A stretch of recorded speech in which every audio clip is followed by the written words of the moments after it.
Following up now on Saturday's 73-car pileup.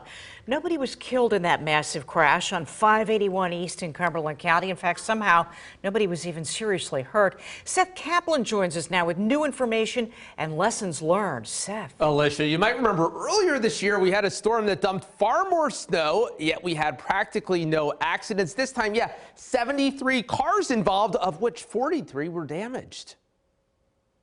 It came out of nowhere. Jason Rosnick was driving one of those cars. It was a little bit of snow, and then pretty much right after we went under the underpass, we couldn't see. I could barely see the taillights of the car in front of me, and then lost control. He's okay. Pretty much everyone is. I truly think it's a miracle that we had no serious critical injuries and that we didn't have any fatalities. PennDOT's Fritzy Schreffler. There was a pileup on 78 between Lebanon and Berks County years ago, and unfortunately we did have a fatality with that. Like that storm, this one not a record breaker overall, and we hit a time when people thought it had pretty much stopped. That is almost worse. ABC 27 meteorologist Addis Uklo. There were times where it kind of was starting to let up, and so I think a lot of people thought, okay, it's ending, it's over. But it wasn't. Basically, here's 581. Not even close. So you can see this is at 145. The heaviest band was basically right about to come on through. On a day none of these people will ever forget, but one that could have been so much worse. The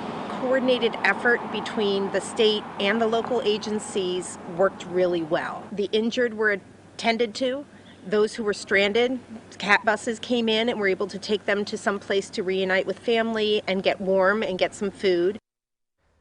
She and Addis both said the pileup wasn't mostly about road conditions. It was mostly about that sudden zero visibility. A good reminder how quickly things could change. Also, Alicia, a good reminder for all of us to keep an emergency bag of water, blankets, and so forth in our car in case we ever get caught in one of these. Great follow-up, Seth. Hey, thank you so much.